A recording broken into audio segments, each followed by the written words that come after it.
Welcome back to the part 2 of 10 spirits that rules the world. If you have not watched part 1, at the top right is the link. You might need to click it now, watch and later come back to this video. Also, if you are new here, this is Secret Moment with Oyedepo. The next spirit that rules the world is number 6, the diligent spirit of Nehemiah.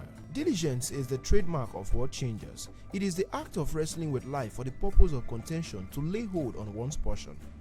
Without diligence, life will become negligent. Without diligence, vision, dreams will soon come to naught. Diligence is the display of the right energy towards the right for the cause for the purpose of attracting life's results. Diligence is the price payable for the purpose of achieving success. It does not matter how long things have gone wrong.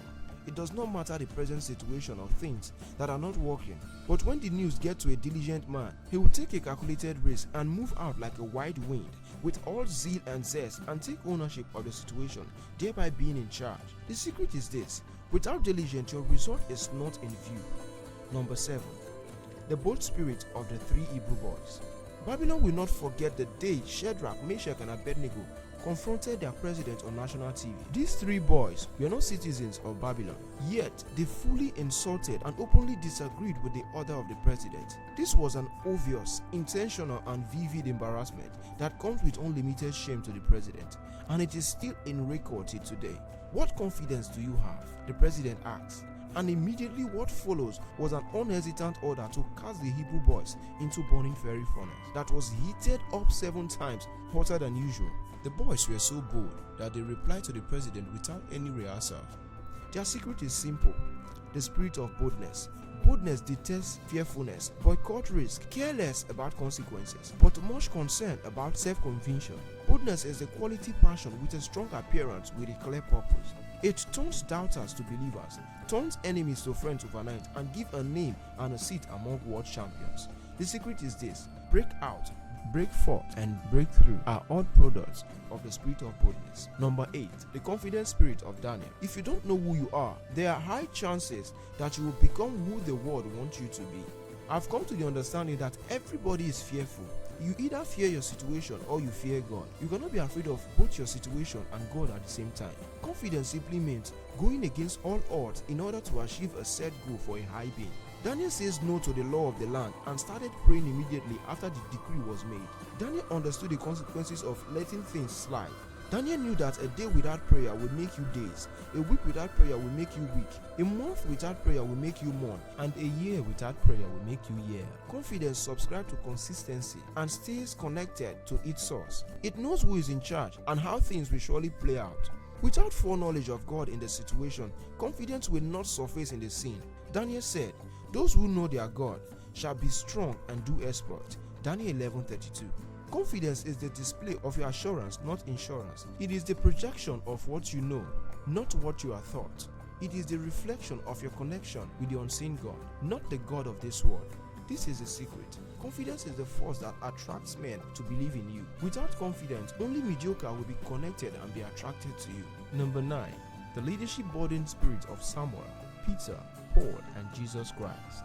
Getting to the top is not a challenge, but staying at the top is the issue. Those who jump up will fall down. Only those who go up stays up. Those who lead successfully never demand a leadership position.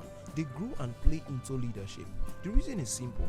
Unless you understand what you are gunning for, it might crash on you if you receive it. Leadership is weighty. Visualize Prophet Samuel, who was laboring day and night to be a good priest to the Israelites, yet these same people turned against him and demanded a king.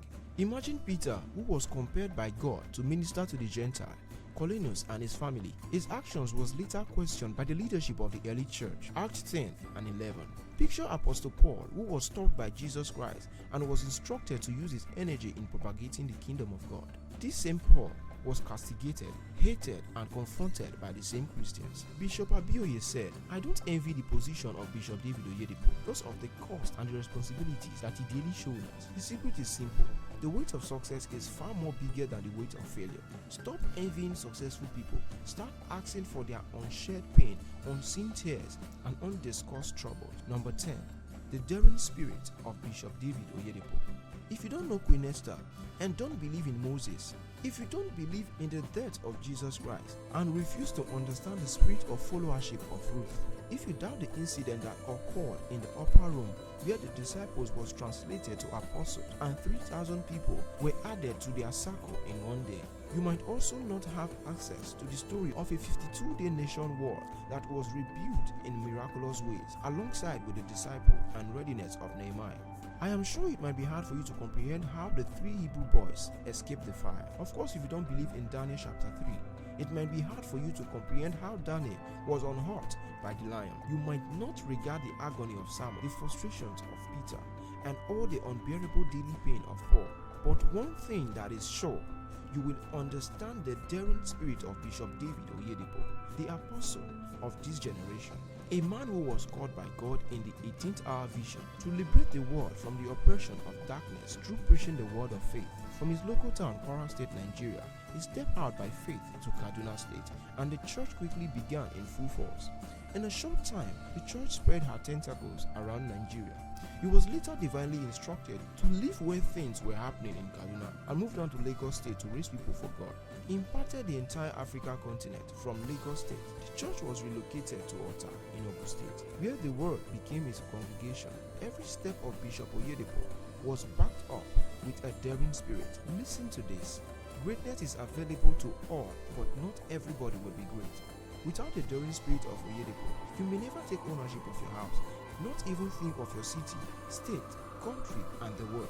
This is the secret. Without a daring spirit, you will soon end dreadful. Your assignment is to go and observe great people and covet their spirit. This is the secret. If you can observe people who are doing well, and you take responsibility to learn and covet their spirits, then your world will be under your feet, and you will be next in line for greatness. I appreciate your interest and endurance to stay to the end.